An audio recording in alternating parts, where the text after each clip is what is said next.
my name is Katharina Zweig. I'm a professor at the Rheinland-Pfälzische Technische Universität Kaiserslautern, and I'm heading the Algorithm Accountability Lab. And I'm a researcher, and today I would like to take the half an hour to learn more how to implement ethical principles when developing AI. I am in a research project myself with our Federal Ministry of Work, where we do something similar. So we evaluate the principles by the ministry on how to develop trustworthy AI. And today we have the opportunity to learn from Google and also to ask some questions on how it actually works. And I'm very happy to sit with you here. So tell us a little bit about your work and the Google AI principles. Yep. Hello, everybody. I'm Gennai. I lead Google's Responsible Innovation team. The Responsible Innovation team is responsible for putting Google's AI principles into practice. Google's AI principles are essentially the ethical charter for the development and deployment of AI. So my team has responsibility across the whole company. Every product that Google launches that has an AI component, that we assess it for alignment with our ethical principles. We launched those AI principles back in 2018. We were one of the first companies to launch a set of AI principles that essentially hold us accountable to making sure that we develop and deploy AI responsibly, fairly, and ethically. I'd spent about a year working with a group of multidisciplinary people to write those AI principles. I had previously been in a user research lead role in the Trust and Safety organization at Google. So I'd spent about 10 years in the Trust and Safety organization, which, as its name implies, is about keeping users safe online and building trust in Google's products. So I was able to bring a lot of that experience to designing the AI principles, as well as conducting a lot of research to inform what those principles should be and to make sure that they were future-proofed for changes in technology, changes in priorities and concerns of people, and ensure that they'd apply to all of our technologies. So what are the AI principles? What is this ethical charter? The principles cover key concepts that you may be familiar with, whether you know other principles or are familiar with some of the regulation being discussed in the AI space. So it covers things like ensuring our technology is socially beneficial, that it has a positive impact on the world. It also ensures that our technology is fair, that we will not create or reinforce unfair bias. We also want to make sure that our technology is safe and privacy protecting. We also want to ensure that it's accountable to people, so that it's transparent and trustworthy, explainable or interpretable, so people understand what is this technology trying to do. And we also try and ensure that it's valid and robust from a scientific perspective. But at the same time that we launched those AI principles, we also launched what we call the applications we will not pursue. So here we're one of the only companies to have done this, which is what we won't do, being very clear that we are not going to build technology that causes overall harm. We're not going to build technology that is part of a weapons system. We will not build technology that is a surveillance system violating international norms, and we will not build any technology that violates international human rights. So collectively, those principles are what me and my team work on. Every single day, we try and assess whether any technologies Google is developing are at risk of violating any of those principles. And we try and work with technology teams to address those risks and concerns. So essentially, every day, I'm paid to think about the worst things that could happen with our technology, as well as thinking about how to amplify the best things from the technology. Thank you very much for this introduction. And you already told us that you did it with other people. But were there also external people in the process, or was it just Google internal? Yeah, so it's a great question. There were both, I would probably argue, indirect and direct external engagement. What I mean by indirect is when I led the user research team in Trust and Safety, we looked at user feedback from across every Google product. So we get millions of pieces of user feedback every week on Google's product, what's working well and what's not working well. So I use that as one of our data sources to analyze what are users already experiencing that is not ideal on our products. What are they concerned about our products, and where do they consider there could be potential risks. So analyzing massive amounts of user data to hear directly from our users of what our technology should and should not do. So that was one of the key pieces for designing AI principles. As the AI principles went through a few rounds of research internal to the company, we brought in more and more multidisciplinary people in the company. So again, still within the company's expertise, but this was not just technologists and engineers, it was also people who had backgrounds in human rights and civil rights, in other social sciences. We had linguistics and historians and ethicists helping us. So it was a very large group of very multidisciplinary people helping us think through that. Once we had an initial draft, then we did share with external stakeholders, obviously under NDA because we did consider it, still part of an iterative process. So here again, we engage with human rights groups and civil rights groups predominantly. So there was also people from the outside. So we had a little preparation talk yesterday, and you were very optimistic, and I'm actually not, that we will be able to get a global standard.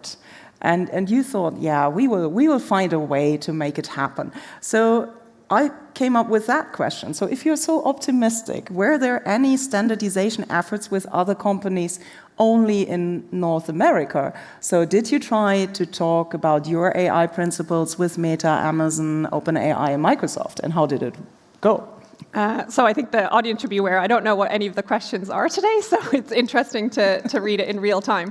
So my team would be very surprised that I'm being described as an optimist. That is not my job. I am always the pessimist in the conversation.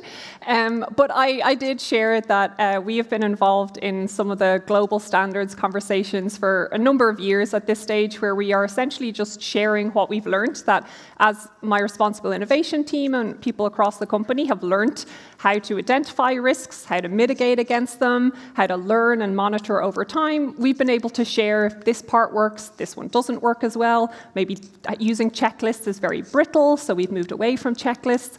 And we have shared that with organizations like ISO and IEEE and OECD, who are doing amazing work to try and build these multidisciplinary groups. So we have shared our experience in that, and we've been very encouraged by the participation of some of the companies on that list to participate in that and similarly share their learnings as well. So certainly some of those companies have been involved in those conversations as well. And we've also learned from them. Like if one of them releases a report on responsible AI, we read them and we hope that they read ours, because I think as an industry together, we should all be trying to raise the level and try and build more standardization. Because I also believe that for users to trust any advanced technology or AI, there has to be some consistency in some areas across the industry, and being able to work together on defining, here's a best practice related to fairness, or here's a best practice related to explainability. I think it helps everybody, because it also helps some companies that are not on this list, who may not necessarily have the same resources that we do, that they can learn from us and say, okay, we don't need full-time ethicist teams like we have, but we can learn from them, kind of understand the tools and processes. So that's also why I believe in standardization efforts, that they do allow other people who may not have the same ethics resources that we do to learn kind of what's a smart practice and how can they achieve those same ethical and responsible goals. So, but it seems you're more optimistic in a global standard like ISO or anything like that than that all of the US can come up with one set of rules? I wouldn't say I'm more optimistic. I've been more involved in these standards conversations over the years. I have certainly engaged a US both state level and federal national level. And those conversations, as some people here may realize, that regulation in the EU is quite different than how they think about a regulation in the US. In the US, the prioritization is innovation that is guardrailed, while in the EU it's a bit more kind of almost balanced of the bold and responsible, which is what we're saying as a company as well, that we want to support innovation, but the most critical thing is that it's safe and responsible and ethical, while the US takes a bit more of a innovation is super important to achieve these socially beneficial goals from a technology, and we want to ensure that there's guardrails. So it's more kind of the stopgap versus the proactive maybe way that the EU is thinking about it. So I think the US is just taking a different approach. I don't think any is better or worse than others. But as I said about standardization, I think it's mostly useful that at least there's as much alignment as possible across these, that it's kind of interoperable how to consider some of these ethical principles. So, and you are bringing the European perspective with you. You are Irish, and you already said that you are seen as the pessimist. So this is my next question. Is or was there resistance by software developers? Because so I'm teaching young computer scientists, and they only have one lecture in which we touch upon these topics. And some of them really think that is not my business. The user should be responsible for everything he or she does with the software. So how were your AI principles met within the company? Yeah, so we got a lot of positive reaction from people across the company that they appreciated having a North Star, that they knew that the company cared about this, that we have a lot of people in the company who joined Google because they believed in its values, believed in the positive impact technology would have on the world, and seeing these principles and seeing them not just internally shared, but as essentially an external accountability mechanism was really encouraging. So even as we were announcing them, before we started reaching out to teams to engage with them, we got a huge amount of incoming requests where people were actively like, I want to help on this, I want to understand AI principles, I want to work on ethics, how can you help us? So we did get a lot of encouraging engagement early on. What we tried to do is, although we are a central team of social scientists and ethicists, we never wanted to be the only team in Google thinking about this. So from the start, we wanted it to be a shared responsibility with people across the company. And so instead of starting to insert ourselves into the software developers or engineering lifecycle, we started first with trainings and education and making sure that people felt not just empowered to align with these AI principles themselves and empowered to think about these considerations, but also equipped. They needed to know what they could do, not just that this was important. And like many of us, not all of the engineers or product managers were philosophers or ethicists. It's not their fault that they weren't as steeped in some of these considerations as some of my full-time team. So we wanted to make it accessible to them. And I think I said this yesterday because my ethicists hate when I say it. I wanted to make ethics as easy as possible for my engineers and product managers. They need to feel that they're empowered to do this. And so starting very early on with those trainings, making it feel like we were in it together to make even better products together instead of coming in with an adversarial approach and saying, here's something that's wrong with your product. It was more, how do we make your product even better, even more inclusive, more responsible, more accountable to people? And that led to a much better reaction from software developers where they felt heard and included instead of attacked and judged by some of the technologies that they may be designing. Because we did find that a lot of these issues were more about unintended consequences at the start, not any malicious engineer or intending to do something wrong. We had to identify some of those blind spots or gaps, and so being able to do that more together, collaboratively, led to a much more fruitful conversation and engagement from the start. Yeah, that seems to be a sensible approach, and this is also what I'm experiencing with my students. On the other hand, let me ask a critical question. Your AI principles are now live since more than 5 years, right? And then from a European perspective, when Geoffrey Hinton left Google and said, wow, AI has deep consequences, I felt like, where were you for the last 10 years, especially when you have this ethical group at Google? How did he not know about this? I'll take that. It's feedback for me that maybe my team and I weren't as vocal about some of the work that we're doing. But he's also on the research side of the house. Most of our focus is on products that are going out to the world, that are going to have a real-world impact on users and society, and that's where we focus most of our time. So the research side of the house are the ones advancing the technology, considering those questions, but not all of that research is translated into a real product. So one of the principles I mentioned was about scientific excellence, that we are advancing technology for the good of society, but that technology has to be accurate and robust and built on scientific principles, and that's the side of the house that Geoffrey Hinton was on, advancing these technologies and working on research. We do not focus as much on the research side, again, because of that lack of specific tie-in to real-world user, real-world societal impact. So we do take we call it the risk-based approach, that products going out are riskier than research papers going out, which advance science. So that's kind of two ways I think about it. We can always do better, but our focus and the focus of the AI principles are on those technologies that are going out there, while Geoffrey and other people's work is on the research side. So, and then as a computer scientist, if you look at these principles, they are very high level. Yeah? In the end, we need to be coding, we need to decide on, for example, quality criteria or something else.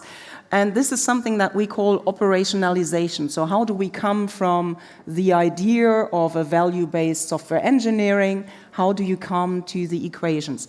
Of course, you've only opened up, or that's the only thing I could find, the high-level principles. I'm sure, and you also told us that there are checklists and workbooks and stuff. We are also working with the Federal Ministry of Work on detailing these principles. But so let me ask you a question for your first principle. Be socially beneficial. AI made by Google should be socially beneficial. So who defines what is socially beneficial? Have we a say with it? Does every country have a say with it? And let's make it a little bit more concrete. Are LLMs, so large language models like ChatGPT or BART, are they socially beneficial, and how do you find out? Your image is very interesting here. I love it. I'll take a step back. I'll try and remember each of the questions. So when we operationalize the AI principles are pretty high level. They were intentionally written that way to ensure, as I mentioned earlier, that they're future-proofed, that it allows for some flexibility on how the technology changes over time.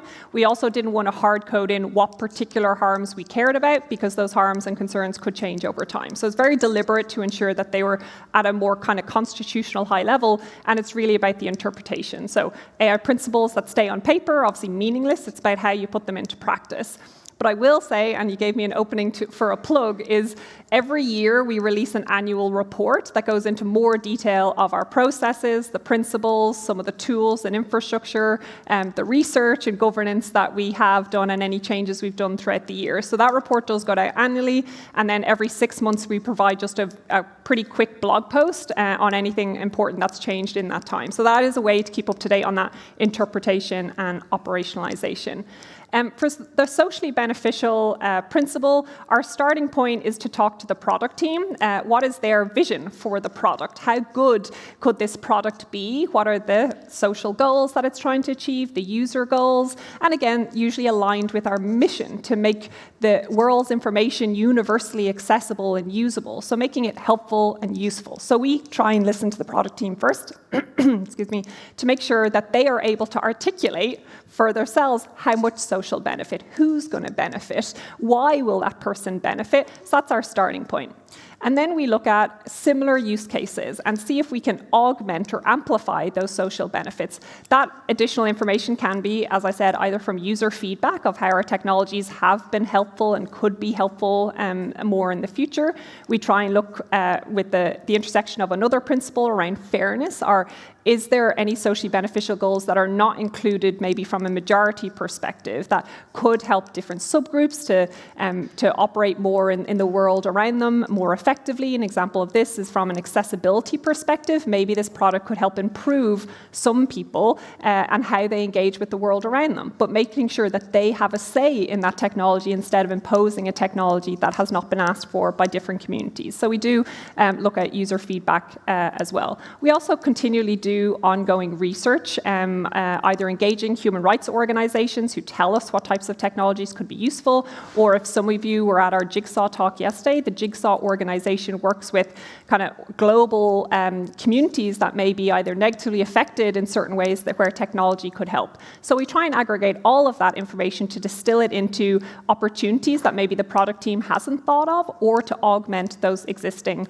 technologies. So that's on a day-to-day product basis. And then we also have dedicated teams focused on kind of larger scale socially beneficial goals. Here you can think of things like health, life sciences, energy and environment, that we have teams thinking about them more globally. And that's usually about creating tools and platforms for other people who are experts to provide socially beneficial, because Google doesn't pretend to know all the answers of what is the best health outcome, what is the best kind of social goal, maybe supporting immigrants or refugees. Other groups, nonprofits, know that better than us. So how do we put the tools in their hands to reach those socially beneficial goals? So it's not just about Google's own products and how we build them to be socially beneficial. It's also facilitating other experts who know more than we do to help address some of those social goals more globally. So that sounds like a very involved process, but maybe it could be a little bit more democratized so that users have a little bit more say in it, because you have so much data and there could be so many interesting aspects that we could research together. So I think you've said enough already about how you define discrimination in a given AI project. It seems to be a very similar work there. Of course, we know that the large language models do discriminate. Of course, so this is something for the German audience. Our interpretation of discrimination legally is a little bit different in Germany. It's a very individual-based process. So if an employer doesn't hire women or men or people like that, then it's an individual choice to discriminate against that person. In the US, we have also the so-called disparate impact, which is more like a statistical measure on whether one group of people is put in a worse position than the other. So, and in that latter sense, of course, large language models do discriminate in the sense of they have read only texts in which there are male presidents and female secretaries, and then they will reproduce it.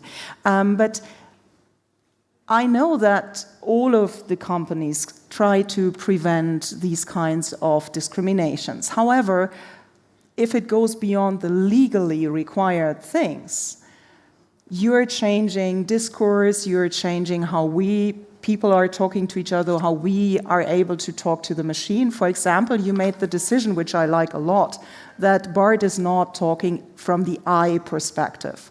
If you talk to ChatGPT and you ask it something, can you do? And then it will say, yes, of course, I can, and Bart won't do that. So how do you decide on these things? Because you're changing communication culture with it. I think that's a high responsibility. How do you do that?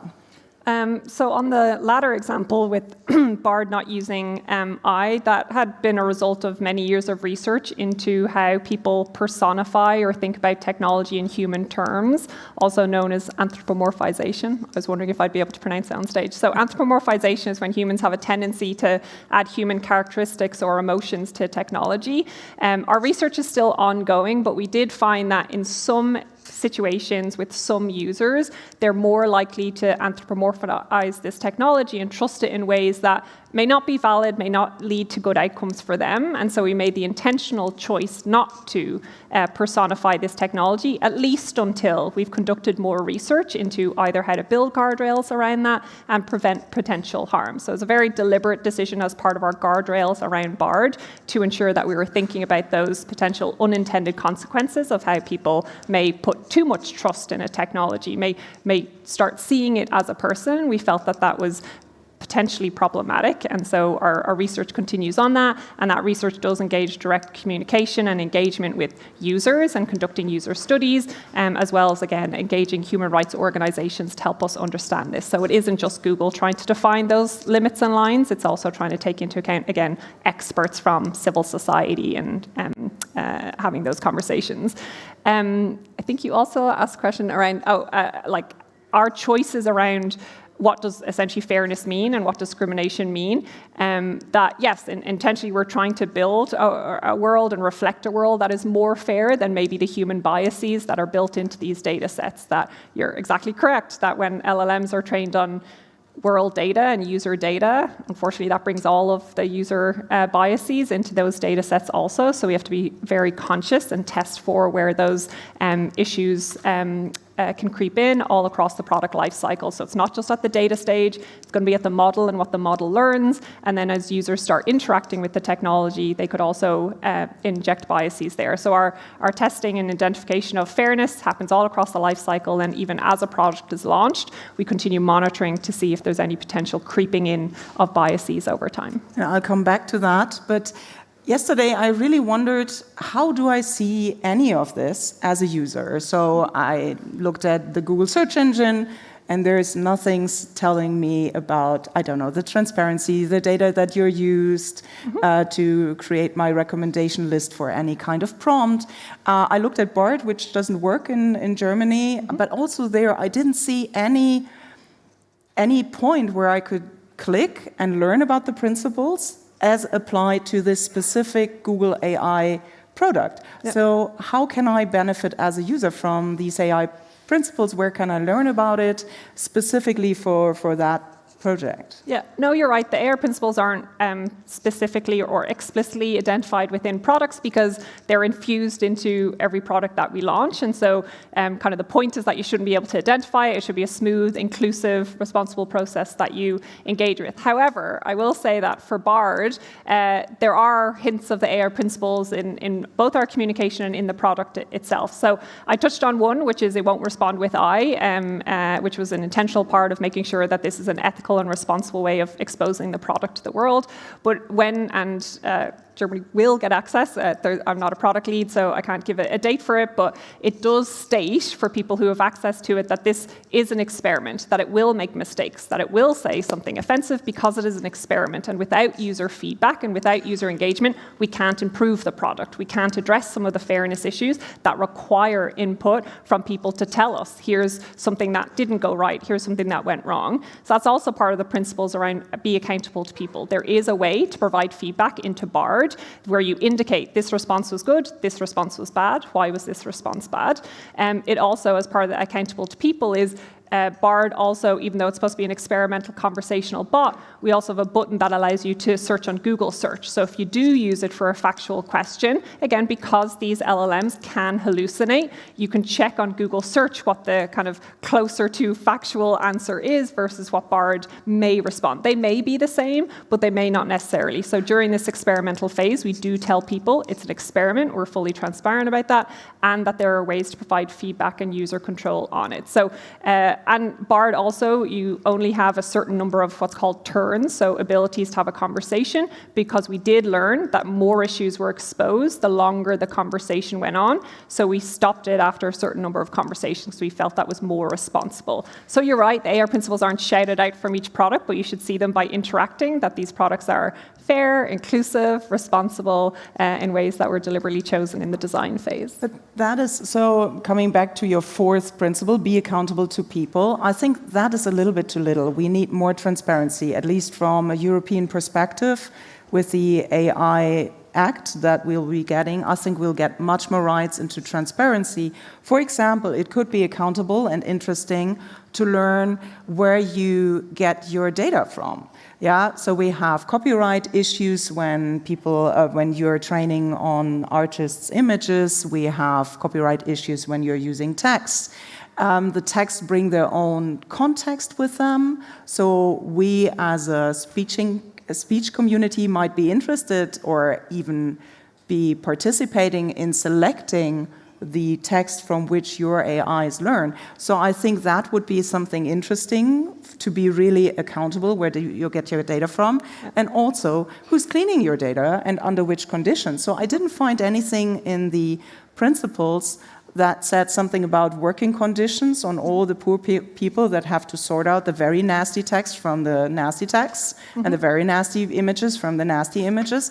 So what is your stance on that? Yeah, so a couple of different things. So Google has developed what's known as model and data cards. So model and data cards describe, like a nutrition label on a candy bar, what's in the candy bar. That's what a model card does. It says, what went into this model? What is this model good for? What is it not so good for? Because that tries to also be responsible that this model was trained to do like use case X, it should not be used for use case Y, because that could lead to problematic outcomes. So model cards allow developers to understand what this model is used for. A data card does something similar for data sets. It explains what data has been used, how it was trained, how fairness, maybe metrics or otherwise, have been developed or considered to build a more representative data set. So model and data cards, they usually are applied to models that have been productionized. Again, Bard is an experiment, so we haven't gotten to the stage of releasing that level of information, but I'd agree that in order to trust information, that there should be ways to understand what this technology is doing. And yeah, so model and data cards, you should be seeing more of that information through those artifacts.